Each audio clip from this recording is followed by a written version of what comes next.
नमस्कार भाइयों बहनों। आज का वीडियो ये भी किन्हीं का था। कमेंट्स जो है वो कमेंट्स ये था कि शारदा जो भवानी है उनके पास मतलब क्या क्या चीज़ें होती हैं, कौन कौन से देव या कुछ होते हैं, ऐसे करके पूछ रहे थे। तो बहुत सारी चीज़ें होती हैं, कहाँ तक आप जानेंगे और कहाँ तक मैं बताऊँगा। तो मैं ख़ास बात ये है कि अगर आप शारदा भवानी के सेवक हैं तो उनकी सेवा करेंगे तो अगर आपके जो चीज़ आनी होंगी शक्तियाँ वो ऑटोमेटिक आती है, अगर पाता पर्सन है तो।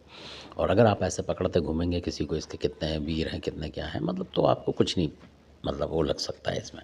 क्योंकि अगर मान लीजिए कि देवी माता हैं, उनकी आप पूजा टाइम टेबल से कर रहे हैं और वो पर्सन है आपके ऊपर, तो आपको ऑटोमेटिक बहुत सारे वीर, बहुत सारी शक्तियाँ मिलेंगी अपने आप। ये बिल्कुल पैटर्न बात है, अगर आप लगातार करेंगे तब की बात है। और सही तरीके से अगर आपका जो गुरु होंगे वो जानते होंगे तब की बात है ये। तो अब जो मैं बता रहा हूँ ये जो है ये भी एक देवी हैं जो कि शारदा भवानी की सेवक थी अपने ज़माने में। बहुत सारे लोग थे जिनकी बारी बारी से बताऊँगा मैं आपको। तो इनका जो नाम है, इनका नाम है मृगलोचन, मतलब मृगलोचन इनका नाम है।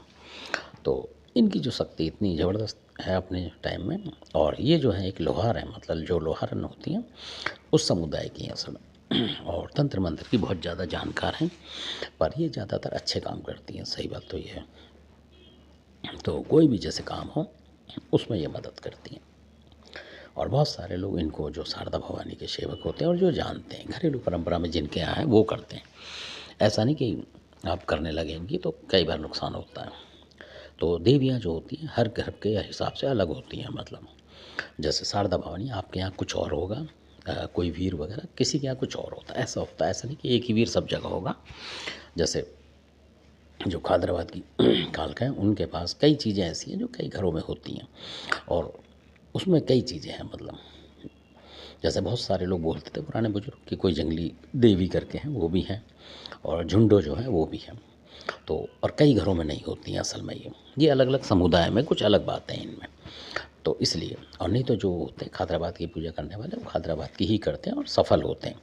तो इनमें अगर उलझेंगे तो ये फंसा देती हैं ऐसी ऐसी चीज़ें कई बार। तो इसी तरीके से मैं बता रहा हूँ कि जो मृगलोचन शक्ति है ये बहुत ज़बरदस्त है। और इनसे जैसे कोई मान लो घर में कोई बीमार हो गया बच्चा वगैरह तो आप झाड़ा भी मार सकते हैं, अगर इनका आपको मंत्र वगैरह पता है तब की बात है। ये आप पूजा अच्छी कर रहे हैं कि तो ये मतलब नेगेटिव शक्ति को हटाने के लिए ये बहुत ज़बरदस्त है।